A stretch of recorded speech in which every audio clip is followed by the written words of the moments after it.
to fight on the landing ground.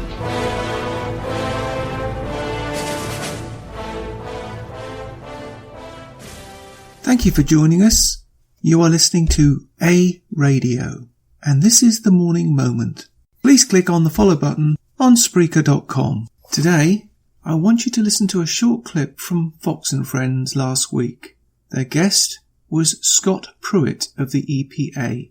The point I want to make here is that they no longer are going to put any of these so ridiculous and unproven climate change laws into action. The opposite is in fact going to be the case. They are intending to grow their economy first. Also, I want to make it clear to the dumb Canadians who seem to worship Trudeau that unlike Canada, the US is already surpassing its targets to reduce pollution as a whole. Unlike China, India, to name just two countries. And they will not do any more while these countries are given a pass. In other words, Mr. Trudeau, they will not destroy their economy based on false data that has not been proven and that major polluters don't even have to adhere to these what are crazy rules. Well, here's something crazier. Canada is imposing on businesses a weight around their necks that will most likely drown them. Thanks to Mr. Trudeau and the Liberal Communists, I would like to take this opportunity to thank the voters of Toronto, Montreal, and not forgetting Vancouver, BC, for voting for Trudeau and screwing us all. We can improve the environment and grow jobs and also rely upon the states. We need to choose both growth and jobs and the environment. We've done that as a country historically. Since 1980, just to give you an example, we've grown the economy quite a bit, as you know, but a 65% reduction in air pollution. So you can do both. It was this past administration, Obama, that said that we had to choose. Choose jobs or growth at the expense of environment, or choose environment at the expense of jobs. We've got a president now that says that's a false choice. We have better leadership now. All right, let's also talk about the Paris Agreement. Are we on the path to getting out of that? Well, Paris is something that we need to really look at closely because it's something we need to exit, in my opinion.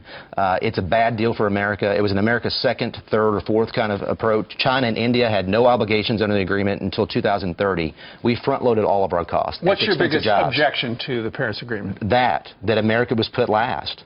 That the previous administration went into Paris and said that China and India had no obligations until 2030, and America was going to cost itself jobs as it relates to the obligations there. The people who say that that's not enforceable, every meeting I've had with my counterparts from Germany, Canada, and others, the first question they ask me is, what are you going to do to comply with Paris? Mm-hmm. And so what that means is contracting our economy to serve and really satisfy Europe and China and India. They are polluting far more than we are. We're at pre-1994 levels with respect to our CO2 emissions. So you tell them, listen, we're not going to do that.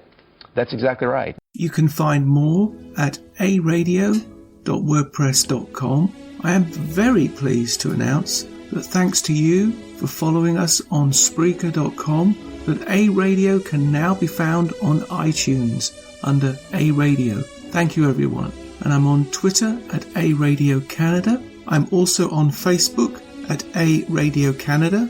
I am on Gab at A Radio. You can email me at aradiocanada@gmail.com. Please click the follow button on Spreaker.com. You can listen to all my morning minutes at Spreaker.com under A Radio. That's EHRADIO, A Radio.